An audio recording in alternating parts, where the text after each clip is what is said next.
شروع اللہ کے نام سے جو نہایت مہربان اور بے حد رحم والا ہے۔ فرمایا اب تو بہشت سے نکل جا، کیونکہ تو راندہ درگاہ ہے اور تجھ پر میری پھٹکار ہے قیامت کے دن تک۔ کہنے لگا کہ اے میرے رب مجھے اس دن تک کی ڈھیل دے دے کہ لوگ دوبارہ اٹھا کر کھڑے کیے جائیں۔ فرمایا کہ اچھا تو تمہیں ایک مقررہ وقت تک مہلت مل گئی ہے۔ اس نے کہا اے میرے رب چونکہ تو نے مجھے گمراہ کیا ہے تو میں بھی زمین میں ان بندوں کے لیے گناہوں کو خوشنما بناؤں گا اور سب کو گمراہ کروں گا سوائے تیرے مخلص بندوں گے۔ فرمایا یہ سیدھا راستہ ہے مجھ تک پہنچنے والا، جو میرے خاص بندے ہیں ان پر تیرا کوئی قابو نہ ہوگا سوائے ان گمراہوں کے جو تیری پیروی کریں گے، اور بے شک جہنم ان سب کی وعدہ گاہ ہے۔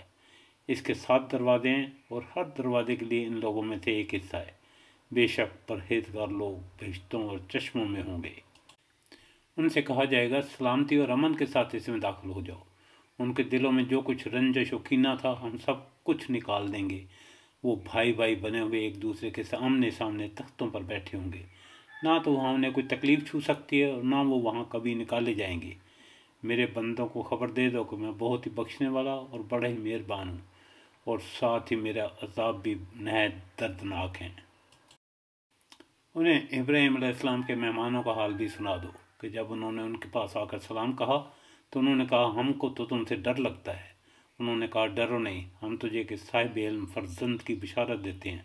کہا کیا اس بڑھاپے کے آ جانے کے بعد تم مجھے خوشخبری دیتے ہو؟ یہ خوشخبری تم کیسے دے رہے ہو؟